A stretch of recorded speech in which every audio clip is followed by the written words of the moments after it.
My sister moved in to help after my wife died. Now she's trying to take my kids away. Update.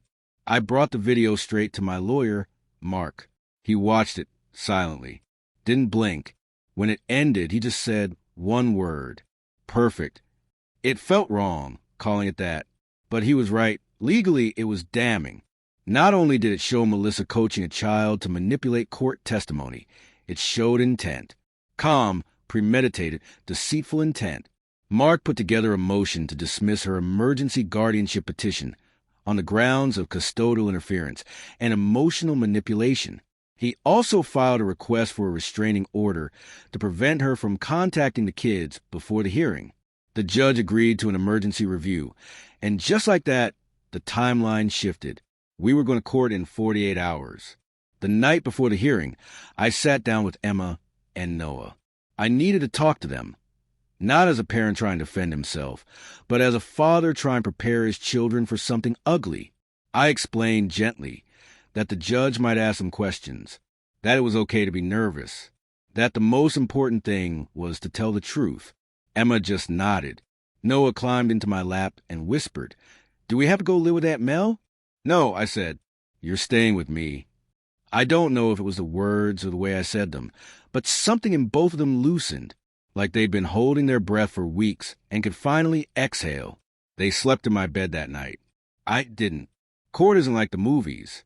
It's not dramatic music and slamming gavels. It's slow, clinical, and sometimes even boring, but every word spoken matters. Every piece of paper. Every glance. Melissa showed up in a pale blue suit and fake humility. My parents came with her. My mother looked tired. My father wouldn't even meet my eyes. Mark and I had already submitted the video.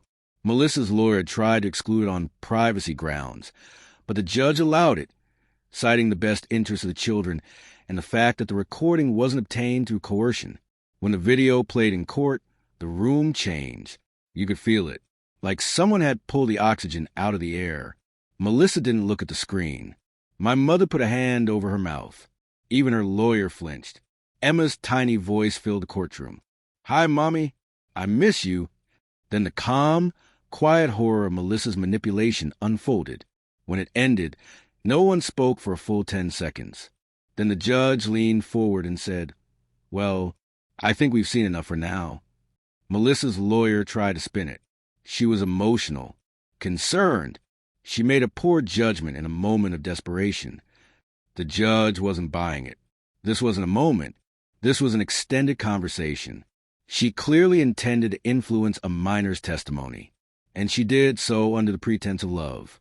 That is deeply concerning. Melissa finally spoke. Her voice cracked, not with guilt, but with performance. "I was just trying to protect them. Danny hasn't been the same since Heather died. He forgets things. He yells. I thought if I just got them into a safe place, he could heal." She looked directly at me.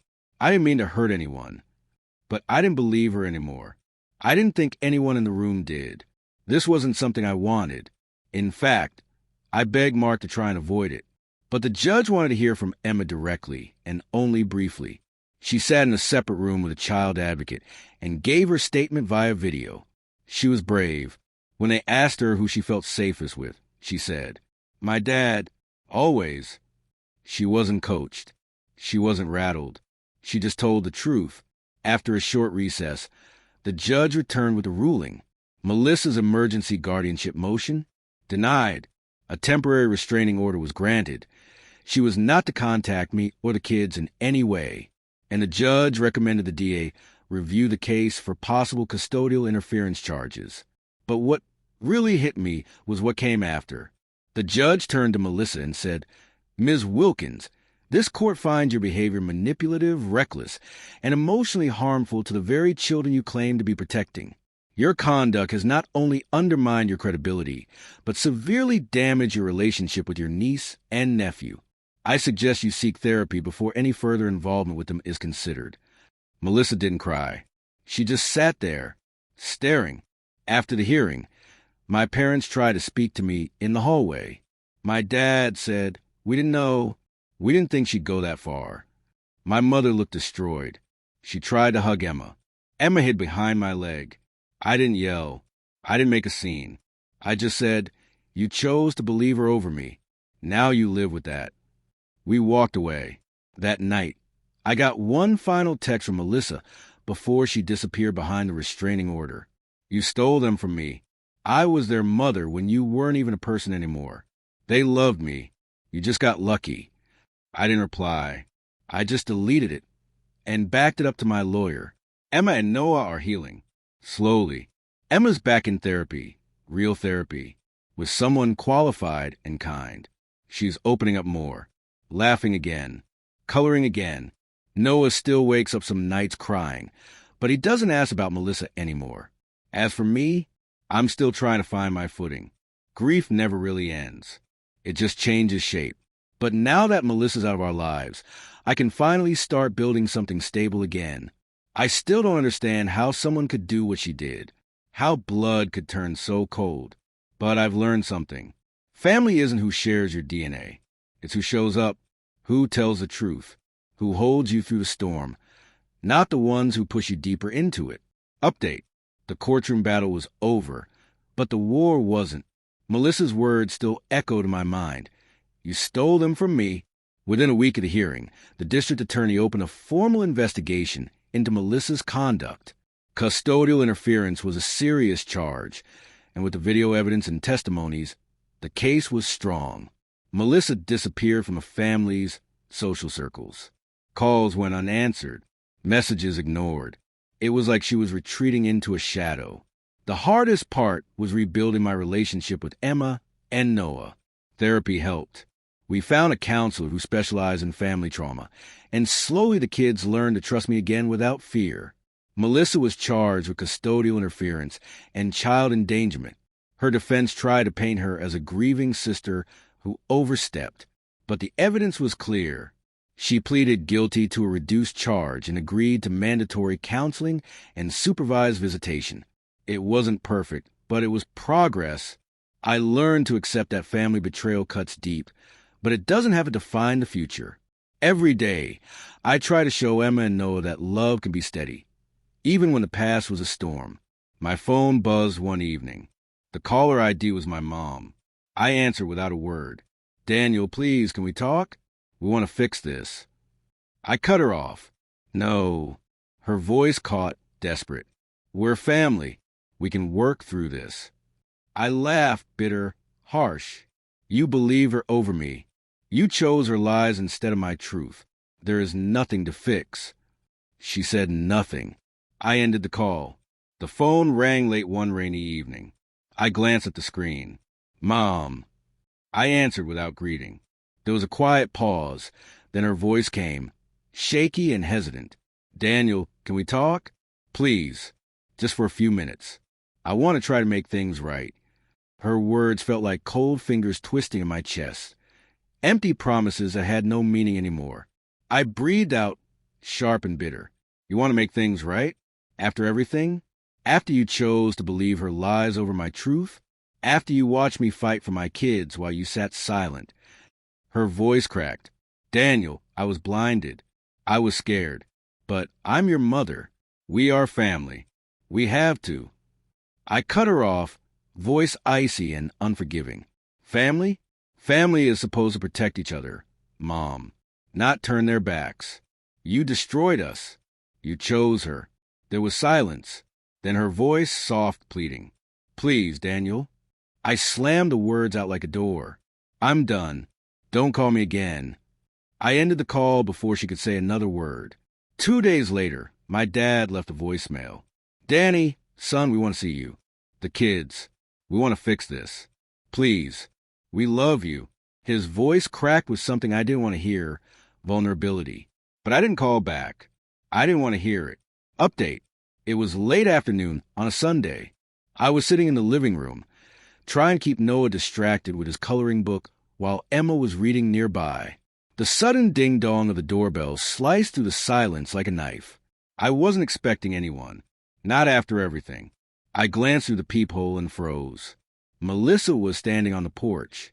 She looked tired, disheveled, clutching a small, sad bouquet of flowers. My heart hammered, but not with hope. I didn't open the door right away. Instead, I dialed Mark, my lawyer, and whispered, "Melissa's here. What should I do?" He said, "Don't open the door. Call the police if she refuses to leave." I nodded to myself, my hands tightening into fists. Minutes later, I opened the door just a crack. Enough so she could hear, but not enough for her to slip inside. "What do you want?" I said, my voice cold and steady. Her eyes flicked around nervously. I want to talk. For the kids. I want to fix things," she said, voice cracking with desperation. "Fix things?" I scoffed, the bitterness rising. "You put them through hell. You lied, manipulated, and tried to steal my family." She took a small, hesitant step forward. I slammed the door open wider, staring her down. "Step back. Now." Her face twisted in frustration and panic. I pulled out my phone and dialed 911. The operator's calm voice came through. 911, what's your emergency?" "There's a woman at my door who's violating a restraining order. She refuses to leave," I said firmly. The woman on the other end asked for details as I watched Melissa's eyes dart, realizing the seriousness of the situation. As I waited, I locked the door behind me and called Emma and Noah over, making sure they were safe in the next room. Minutes later, flashing red and blue lights appeared outside. 2 officers approached cautiously. I explained the situation, showed them the court documents, and pointed toward the porch where Melissa still stood, now looking defeated. The officers calmly told her she had to leave immediately. She pleaded, "Please, just let me talk to them." One officer shook his head gently but firmly.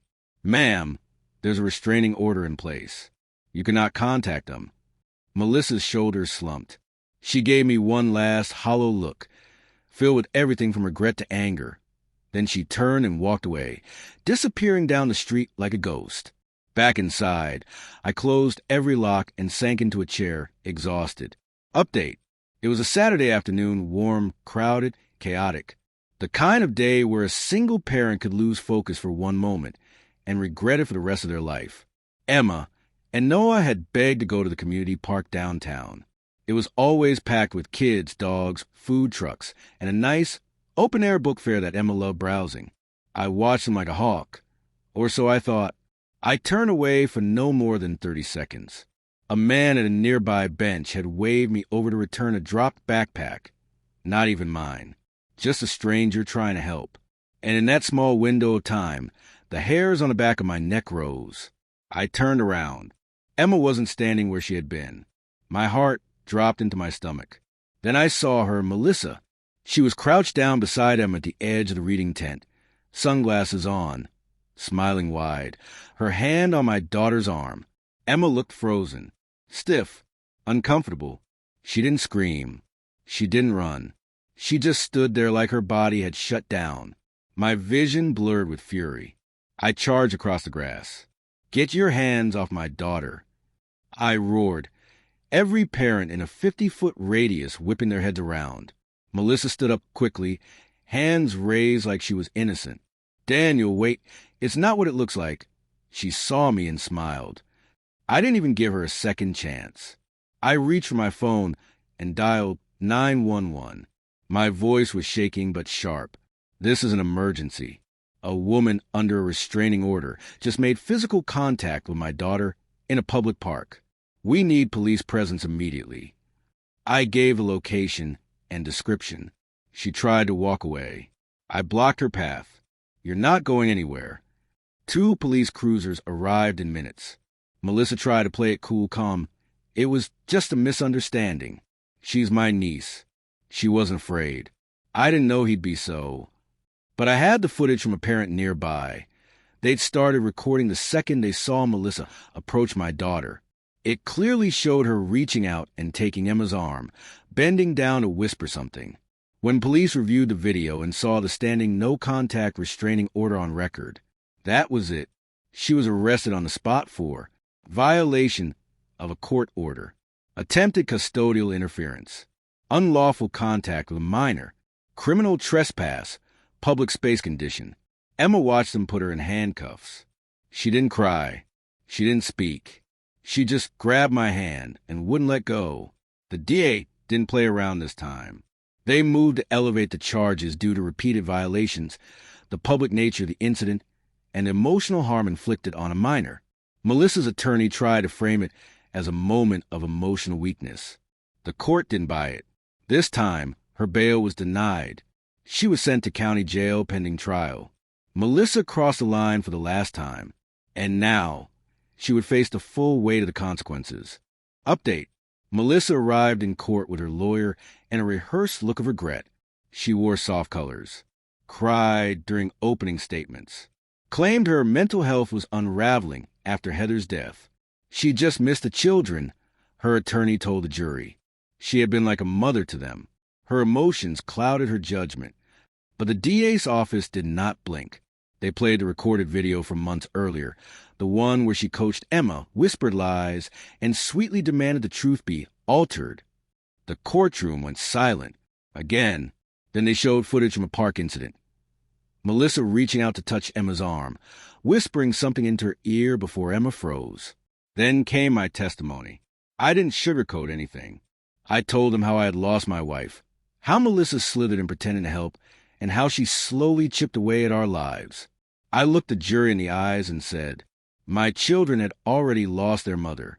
Melissa tried to take away their father, too. She broke our hearts, not because she was confused, but because she wanted control. The jury returned, guilty, on all counts. The judge didn't hold back during sentencing. You weaponized your grief. You manipulated a child. You violated a court order and traumatized a family. This court finds you to be an ongoing risk to the emotional and psychological safety of the victims. Melissa Wilkins was sentenced to 4 years in prison, with possibility of parole after 2.5, 10 years of supervised release with no contact permitted, mandatory psychological evaluation and therapy, permanent loss of any future guardianship rights. Melissa didn't look at me as she was let out in cuffs. She didn't ask for forgiveness. And that was fine, because I never would have given it. Outside the courtroom, my lawyer put a hand on my shoulder. It's over, he said, but I shook my head. It's not over, but now we get to live again.